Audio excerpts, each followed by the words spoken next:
Jeffrey Lord, who is a major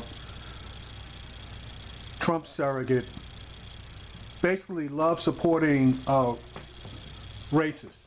He's got a history of supporting people like Barry Goldwater, Donald Trump, obviously. And if you want to throw Ronald Reagan in there, you can. I'm not going to necessarily throw him in that particular category. But there's a whole lot of jumping up and down about Reagan. I think Reagan basically, more than anything else, just was a converted Democrat that, being just like a reformed smoker, once you quit smoking, you basically don't want anybody else to either. So, you know, that's basically what Reagan was. You know, a lot of his policies I didn't agree with. And I guess we were fortunate that we have more money than the Soviet Union, because he was in a massive defense buildup, which they attempted to match, but their economy obviously couldn't match ours, and they collapsed. Anyway, let me play this clip, and I'm going to point out some stuff regarding Jeffrey Lord. You're about to see this pattern in where the White House hopefuls appear this weekend. In the coming days, Pennsylvania, New Hampshire, Florida, Ohio, that's no accident. They are fierce battleground states, and we are waiting for Donald Trump to take that stage there in Pittsburgh, in a state that has not supported a Republican for president in the past 7 election cycles. Trump strategists certainly know that, and Jeffrey Lord is one of them. He is here now with Bernard Whitman, a Hillary Clinton supporter and Democratic strategist, and Rebecca Berg. She joins us as well. She's a political reporter for Real Clear Politics. So, Jeffrey, on that note, let's start with you. We know Donald Trump is in Pennsylvania. He's going to be speaking there any minute now. Hillary Clinton shows up there on Tuesday. How does Trump reverse the Democrats' 28-year winning streak in that state and these other states that are traditionally blue? Right. Pamela, I have to say, not for nothing do they call Pennsylvania a battleground state. I have been involved in Pennsylvania presidential campaigns in Pennsylvania in my misspent youth from the ground up. And I remember very distinctly when the sort of moderate Republican wing of the party said that Ronald Reagan should never be nominated because he would lose Pennsylvania. And they went with Gerald Ford, and he lost Pennsylvania. And 4 years later, they said the same thing, and Ronald Reagan won it twice. And then his heir, as it were, George H.W. Bush, won it a third time. It hasn't been won since. And I would suggest that Donald Trump is the first Republican nominee since 1988 that has a real considerable chance of carrying Pennsylvania. He's in exactly the right place today, in Pittsburgh and Western Pennsylvania, where the state is a bit more conservative. He'll be coming back here to where I live in Harrisburg, central Pennsylvania, and what we call in Pennsylvania the T, which goes from the middle of Pennsylvania straight up to the New York border and left and right over to Erie and Wilkes-Barre, Scranton. I'm sure he'll be doing that. And then hitting those suburban counties in Philadelphia. And traditionally Republican, they've become more moderate in recent years. I think certainly he'll be targeting that as well.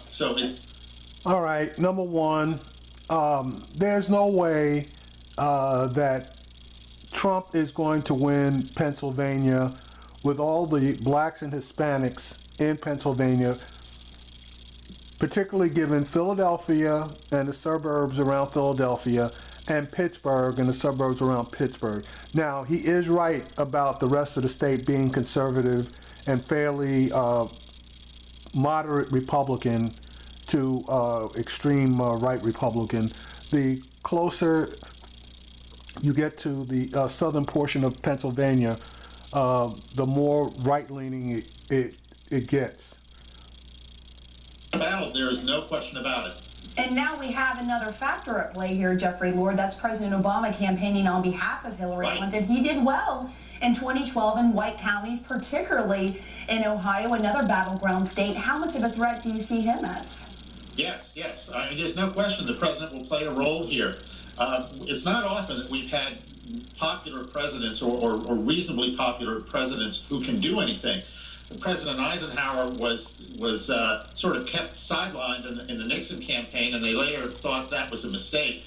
President Reagan went all out for George H.W. Bush, and it helped him. Bill Clinton was a bit of a drag on Al Gore because of his impeachment situation, and the Gore people were not too happy with him, so they kept him out, which I think in retrospect was a mistake. It was a huge mistake, and Gore paid the price.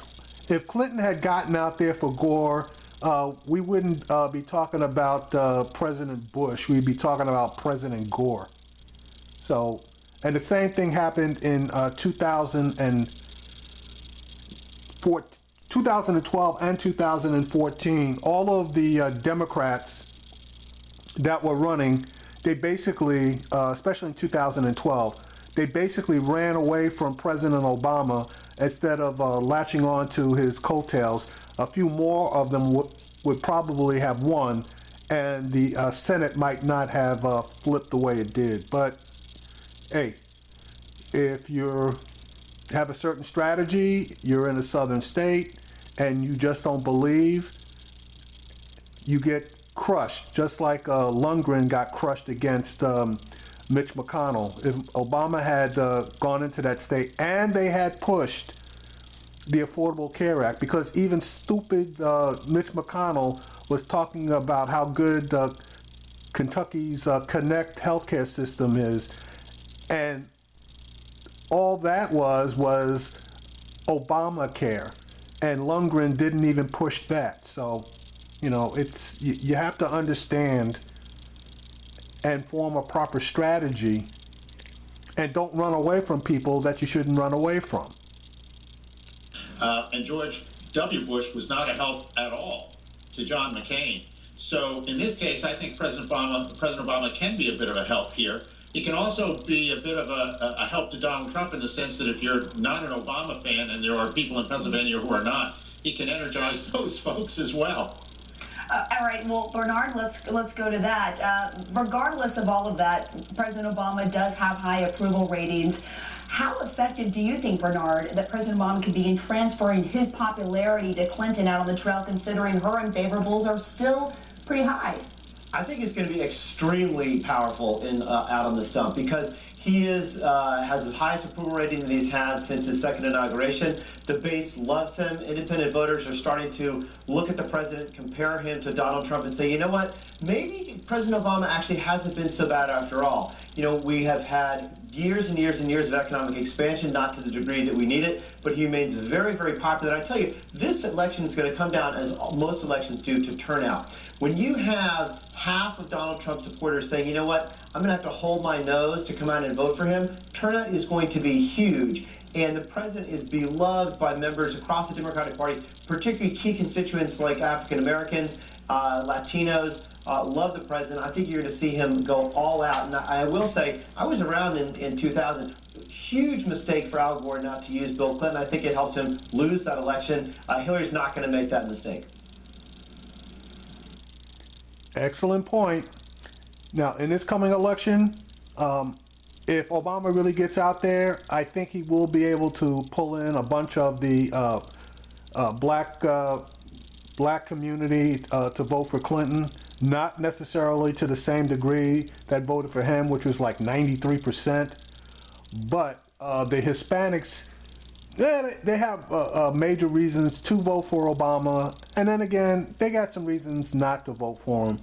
The reasons they had to vote for him is basically him slowing down on exporting, on sending illegal immigrants back to their countries, particularly the Mexican illegal immigrants. But the DREAM Act and an additional act that allowed young kids to stay here, and then in turn their families to stay here, that's a big plus. And you notice the Hispanic community was jumping up and down with Obama until he got pretty deep into his second administration, because they believed that he had promised that he was going to do something during his first administration. So anyway, he came through for them during his second administration, so they basically should give him a major thumbs up. But, you know, we'll see. If they can get the Hispanic community to get into those high 70s, hopefully low 80s, together with the, let's say 80 to 85% of the black community, and then you got the Asians, and they went pretty big for Obama as well. There's no way that Donald Trump is going to be able to pull this off. But, you know, obviously stranger things have happened. Let me continue the clip. Okay, and Rebecca, I wanted to talk to you about Mitt Romney's criticism of Donald Trump. He really came out and doubled down on Donald Trump, just saying he is unfit for office, that he's going to hurt America's values, that America will never be the same if he's president. Let's listen to sound from Donald Trump. When I heard he was going to run again and I was thinking about running, I let him know. I said, the guy's a stone cold loser. He choked, and when you're a choker, you can never give a choker a second chance. It's too important. So your reaction, Rebecca?